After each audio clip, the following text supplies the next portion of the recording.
ஓம் cream ஆதித்யாய சோமாய மங்களாய புதாய குரு சுக்ர சனிப்பியச்ச ராகவே கேதவே நமக.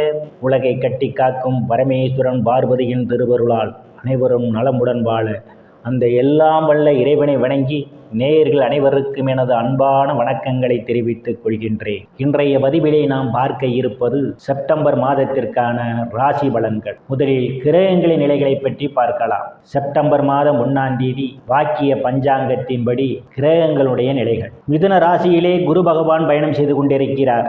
கடக ராசியிலே சுக்கிர பகவான் பயணம் செய்து கொண்டிருக்கிறார். சிம்ம ராசியிலே சூரிய பகவான், புதன் பகவான், கேது பகவான் 3 கிரகங்களும் பயணம் செய்து கொண்டிருக்கிறார்கள். கன்னி ராசியிலே செவ்வாய் பகவான் பயணம் செய்து கொண்டிருக்கிறார்.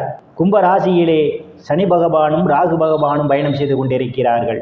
இம்மாதம் 4 கிரகங்கள் இடப்பெயர்ச்சி ஆகின்றன. சிம்ம ராசியிலே பயணம் செய்து கொண்டிருக்கின்ற புதன் பகவான் செப்டம்பர் மாதம் 11ஆம் தேதி கன்னி ராசிக்கே இடப்பெயர்ச்சி ஆகிறார். அவர் மீண்டும் செப்டம்பர் மாதம் 29ஆம் தேதி கன்னி ராசியிலிருந்து துலாம் ராசிக்கு இடப்பெயர்ச்சி ஆகிறார். கன்னி ராசியிலே பயணம் செய்து கொண்டிருக்கின்ற செவ்வாய் பகவான் செப்டம்பர் மாதம் 14ஆம் தேதி துலாம் ராசிக்கே இடப்பெயர்ச்சி ஆகிறார். கடக ராசியிலே பயணம் செய்து கொண்டிருக்கின்ற சுக்கிர பகவான் செப்டம்பர் மாதம் 15ஆம் தேதி சிம்ம ராசிக்கு இடப்பெயர்ச்சி ஆகிறார்.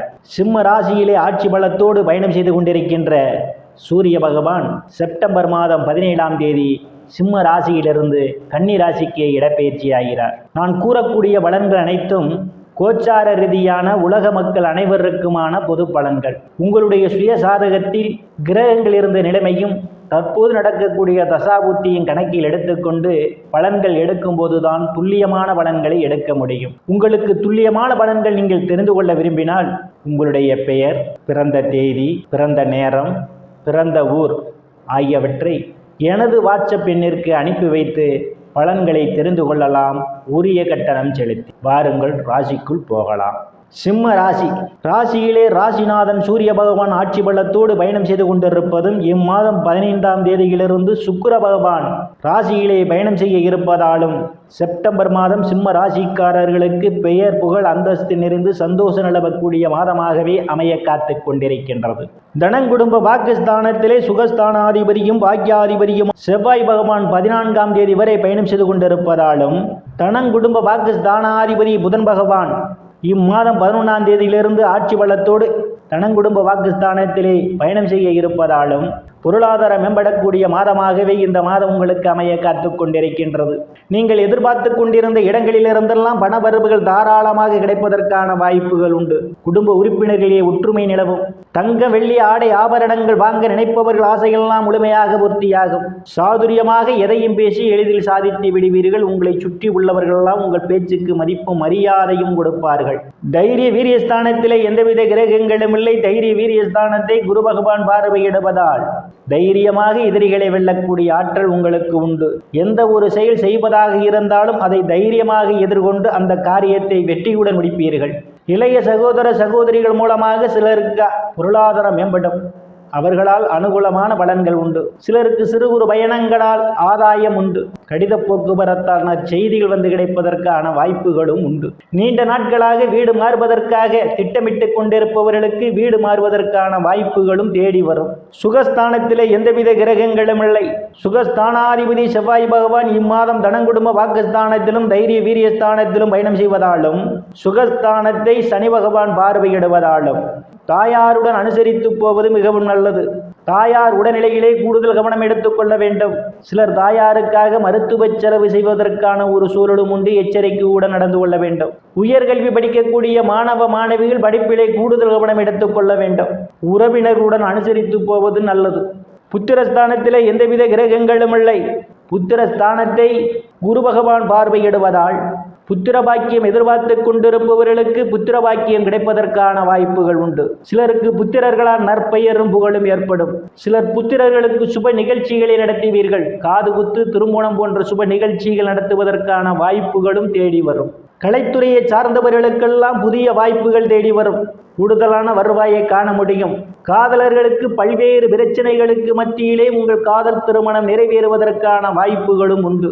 லாட்டரி, ரேஸ், குதிரைப்பந்தயம் மற்றும் சூதாட்டங்களில் ஈடுபடுபவர்களுக்கெல்லாம் இது ஒரு பொன்னான காலமாகவும் கூடுதலான வருவாயை காண முடியும். சிலர் சாது சன்னியாசிகளை சந்திப்பீர்கள். அவருடைய ஆசியும் ஆசீர்வாதமும் உங்களுக்கு நிறைந்திருக்கும். ருணரோக சத்துரு ஸ்தானத்திலே எந்தவித கிரகங்களும் இல்லை. ருணரோக சத்துரு ஸ்தானாதிபதி களத்திர ஸ்தானத்திலே பயணம் செய்து கொண்டிருப்பதாலும் சுகஸ்தானாதிபதியும் பாக்கியாதிபதியுமான செவ்வாய் பகவான் இம்மாதம் 14ஆம் தேதியிலிருந்து ருணரோக சத்துரு ஸ்தானத்தை பார்வையிடுவதாலும் கடன் பிரச்சனையால் அவதிப்படுவோரெல்லாம் கடனில் இருந்து மீள்வதற்கான வாய்ப்புகள் உண்டு. ஏற்கனவே வாங்கிய கடனில் ஒரு சிறு தொகையாவது அசலில் வர வைப்பதற்கான ஒரு சூழலும் அமையும். சிலர் பழைய கடனை அடைத்து புதிய கடன் வாங்குவீர்கள். எதிரிகளால் இதுவரை இருந்து வந்த பிரச்சனைகள் தீர்ந்து எதிரிகளுடன் நல்ல நட்புணர்வு ஏற்படும். பணி செய்யக்கூடிய இடத்திலே சக பணியாளர்களுடன் நல்ல நட்புணர்வு ஏற்படும். அவர்களால் அனுகூலமான பலன்கள் உங்களுக்கு உண்டு. களத்திர ஸ்தானத்திலே சனி பகவானும் ராகு பகவானும் பயணம் செய்து கொண்டிருக்கிறார்கள். கணவன் மனைவி இடையே ஒருவருக்கொருவர் விட்டு கொடுத்து போவது நல்லது. இல்லையேல் உங்களுக்குள் கருத்து மோதல்கள் ஏற்படும். கூட்டு தொழிலை கூடுதல் கவனம் எடுத்துக்கொள்வது மிகவும் சிறப்பு. அஷ்டமஸ்தானத்திலே எந்தவித கிரகங்களும் இல்லை. அஷ்டமஸ்தானாதிபதி லாபஸ்தானத்திலே பயணம் செய்து கொண்டிருக்கிறார். நீங்கள் எதிர்பாராத நேரங்களில் எதிர்பாராத இடங்களிலிருந்து எதிர்பாராத பண வரவுகள் எல்லாம் கிடைப்பதற்கான வாய்ப்புகள் உண்டு. திடீர் அதிர்ஷ்டம் உங்கள் கதவை தட்ட காத்து கொண்டிருக்கின்றது. பாக்கியஸ்தானத்திலே எந்தவித கிரகங்களும் இல்லை.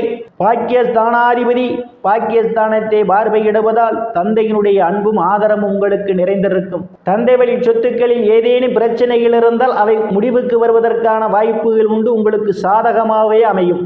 சில தர்ம காரியங்களிலே ஈடுபடுவீர்கள். சிலர் புண்ணிய ஸ்தலங்களுக்கு போய் வருவீர்கள். நீண்ட நாட்களாக வெளிநாடு செல்வதற்காக முயற்சி செய்து கொண்டிருப்பவர்களுக்கு வெளிநாடு செல்வதற்கான வாய்ப்புகளும் தேடி வரும். பட்ட மேற்படிப்பு படிக்கக்கூடிய மாணவ மாணவிகள் எல்லாம் படிப்பிலே சிறந்து விளங்குவார்கள். பேராசிரியருடைய நன்மதிப்பையும் பாராட்டையும் பெறுவார்கள். சிலருக்கு முன்பின் தெரியாதவர்கள் எல்லாம் உதவிக்கரம் நீட்டுவார்கள். சிலருக்கு அந்நிய மதத்தினரால் அனுகூலமான பலன்கள் உங்களுக்கு உண்டு. தொழில் ஸ்தானத்திலே எந்தவித கிரகங்களும் இல்லை. தொழில் ஸ்தானாதிபதி இம்மாதம் விரயஸ்தானத்திலும் ராசியிலும் அவர் பயணம் செய்ய இருப்பதாலும் இம்மாதம் 14ஆம் தேதியிலிருந்து சுகஸ்தானாதிபதியும் பாக்கியாதிபதியுமான செவ்வாய் பகவான் தொழில் ஸ்தானத்தை பார்வையிடுவதாலும் வேலை தேடுபவர்களுக்கெல்லாம் அவரவர் தகுதிக்கு ஏற்றவாறு வேலைகள் கிடைப்பதற்கான வாய்ப்புகள் உண்டு. ஏற்கனவே பணியில் இருப்பவர்களுக்கு பதவி உயர்வு பாராட்டு கிடைக்கும். அரசியல்வாதிகளுக்கு அரசியலில் நல்ல முன்னேற்றமும் உயர் பொறுப்புகளும் தேடி வரும். லாபஸ்தானத்திலே குரு பகவான் பயணம் செய்து கொண்டிருப்பதால் நீங்கள் செய்யக்கூடிய தொழிலில் இரட்டிப்பான வருவாயை காண்பீர்கள். மூத்த சகோதர சகோதரிகளுடைய அன்பும் ஆதரவும் உங்களுக்கு நிறைந்திருக்கும். அவர்களால் அனுகூலமான பலன்கள் உண்டு. அவர்களால் நீங்கள் பொருளாதாரத்தில் மேன்மையடைவீர்கள். நண்பர்களெல்லாம் உங்களுக்கு பக்க பலமாக இருப்பார்கள். விரயஸ்தானத்திலே சுக்கிர பகவான் இம்மாதம் 15ஆம் தேதி வரை பயணம் செய்து கொண்டிருப்பதால் சிலருக்கு சுப செலவுகள் ஏற்படுவதற்கான ஒரு சூழல் உண்டு. வெளிநாடு செல்வதற்காக முயற்சி செய்து கொண்டிருப்பவர்களுக்கு வெளிநாடு செல்வதற்கான வாய்ப்புகளும் தேடி வரும். நேயர்கள் அனைவரும் இறைவனுடைய திருவருளால் அனைத்து செல்வச் செழிப்பும் பெற்று சிறப்புடன் வாழ அந்த எல்லாம் வல்ல இறைவனை வணங்கி நேயர்களை மீண்டும் அடுத்த பதிவில் சந்திக்கும் வரை விடைபெறுவது ஜோதிடர் எஸ் ராமன். நன்றி, வணக்கம்.